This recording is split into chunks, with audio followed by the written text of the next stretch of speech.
ನೋಡಿ ಸರ್, 60 ಕುಂಟೆ ಬಂದಿರುವಂಥ ಜಾಗ ಇದು. ಮಳವಳ್ಳಿಗೆ ನಿಯರ್ ಹತ್ತಿರ ಇರುವಂಥ ಜಾಗ 7 ಕಿಲೋಮೀಟ್ರು. ಒಳ್ಳೆ ಅದ್ಬಸಲಾಗಿ ಎಲ್ಲ ಇದಾಗಿದೆ ನೋಡಿ. ಜೋಳ ಹಾಕ್ಬಿಟ್ಟಿದ್ದಾರೆ ಫುಲ್ ಎಲ್ಲ 60 ಕುಂಟೆಗೂ ಎಲ್ಲ ಜೋಳ ಕಾಣ್ತೈತೆ. ಇಲ್ಲಿ ಕೂತ್ಕೊಂಡ್ರೆ ಒಂದು 10-15 ಎಕರೆ 5 ಎಕರೆ ಜಾಗ ಮಾಡ್ಬೋದು. 10 ಎಕರೆ ಈಗ ಆಲ್ರೆಡಿ 60 ಕುಂಟೆ ಬಂದಿರುವಂಥ ಜಾಗ. ನಾನು ರೋಡ್ ತೋರಿಸ್ತಾ ಇಲ್ಲ, ಜಮೀನು ಲ್ಯಾಂಡ್ ಒಳಗಡೆ ಇದ್ದೀನಿ ನೋಡಿ. ಲೈಟ್ ಕಂಬ ಕಾಣ್ತಾಯಿತ್ತಲ್ಲ, ಅಲ್ಲಿಂದೂ ರೋಡು, ಅಲ್ಲಿಂದ ಲ್ಯಾಂಡ್ ರೋಡ್ ಇದೆ. ಟೋಟಲ್ 60 ಕುಂಟೆ. ಮಳವಳ್ಳಿ ಟೌನ್ಗೆ 7 ಕಿಲೋಮೀಟ್ರು, ಬೆಂಗಳೂರಿಗೆ 100 ಕಿಲೋಮೀಟ್ರ್ ದೂರದಲ್ಲಿರುವಂಥ ಜಾಗ. ಜಾಗ ಅಂತೂ ತುಂಬ ಚೆನ್ನಾಗಿದೆ, ಒಳ್ಳೆ ಲೊಕೇಶನ್ನು. ಬೆಂಗಳೂರಿಗೆ ನಿಯರ್ ಹತ್ತಿರ ಇರುವಂಥ ಜಾಗ 60 ಕುಂಟೆ.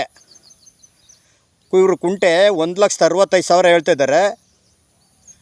ಕೂತ್ಕೊಂಡ್ರೆ ಹೆಚ್ಚು ಕಮ್ಮಿ ನೆಗೋಷಿಯಬಲ್ ಆಗುತ್ತಾ. ಮಳವಳ್ಳಿ ರಿಜಿಸ್ಟ್ರೇಷನ್ನು, ಮಂಡ್ಯ ಜಿಲ್ಲೆ. ಇವರು ಕುಂಟೆ 1,65 ಹೇಳ್ತಿದ್ದಾರೆ. ಕೂತ್ಕೊಂಡ್ರೆ ಹೆಚ್ಚು ಕಮ್ಮಿ ನೆಗೋಷಿಯಬಲ್ಲು. 60 ಕುಂಟೆ ಬಂದಿರುವಂಥ ಜಾಗ. ಇಲ್ಲಿ ಕೂತ್ಕೊಂಡ್ರೆ ಜಾಗ ಒಂದು 5-10 ಎಕರೆ ಜಾಗ ಮಾಡ್ಬೋದು. ತಾರ್ ರೋಡಿಂದ ಜಸ್ಟ್ ಒಂದು 100-150 ಮೀಟ್ರು ಮುಂಡ್ರಸ್ತೆ. ಬಸ್ ರೋಡಿಂದ ಒಳಗಡೆಗ ನಾನು ರೋಡ್ ತೋರಿಸಿಲ್ಲ. ಆ ಲೈಟ್ ಕಂಬ ಇದೆಲ್ಲ ಅದೇ ರೋಡು, ಅಲ್ಲಿಂದನೂ ಜಾಗ, ಆ ಲೈಟ್ ಕಂಬದಿಂದನೂ. ಬೆಂಗಳೂರಿಗೆ 100 ಕಿಲೋಮೀಟ್ರ್ ಆಗುತ್ತಾ. ಮಳವಳ್ಳಿಗೆ 7 ಕಿಲೋಮೀಟ್ರು. ಮಳವಳ್ಳಿಗೆ ನಿಯರ್ ಹತ್ತಿರ ಇರುವಂಥ ಜಾಗ. ಹದ್ಬಸ್ತಲ್ಲಾಗಿ ಲೀಗಲ್ ಡಾಕ್ಯುಮೆಂಟು.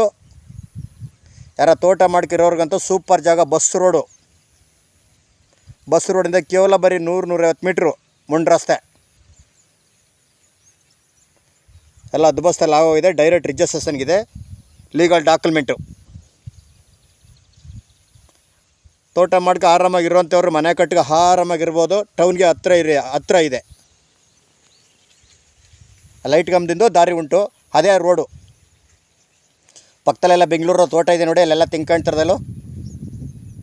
ಪಕ್ಕದಲ್ಲಿ ಲೈನ್ ಇದೆ, ಏನೋ ಸಮಸ್ಯೆನಿಲ್ಲ. ಟೌನ್ಗೆ ಹತ್ತಿರ ಇದೆ. 60 ಕುಂಟೆ ಬಂದಿರುವಂಥ ಜಾಗ. ನೀವು ಇನ್ನೂ ಜಾಸ್ತಿ ಮಾಡ್ಕೊಳ್ಳೋಣ ಅಂದರೆ ಇಲ್ಲೆಲ್ಲ ಸುತ್ತ ಜಾಗ ಒಂದು 10 ಎಕರೆ ಬೇಕಾದ್ರೆ ಜಾಗ ಮಾಡ್ಬೋದು ಇಲ್ಲಿ ಕೂತ್ಕೊಂಡ್ರೆ. ಈಗ 60 ಕುಂಟೆ ರೆಡಿ ಇರುವಂಥ ಜಾಗ ಇದು. ಮಳವಳ್ಳಿ ರಿಜಿಸ್ಟ್ರೇಷನ್ನು, ಮಳವಳ್ಳಿ ಡಾಕ್ಯುಮೆಂಟು, ಮಂಡ್ಯ ಜಿಲ್ಲೆ, ಮಳವಳ್ಳಿ ತಾಲೂಕು. ಬೆಂಗಳೂರಿಗೆ ಬರೀ ಕೇವಲ 100 ಕಿಲೋಮೀಟ್ರು. ಮಳವಳ್ಳಿಗೆ 6-7 ಕಿಲೋಮೀಟ್ರು. ಬಸ್ ರೋಡಿಂದ ಒಳಗಡೆಗೆ 150 ಮೀಟ್ರು.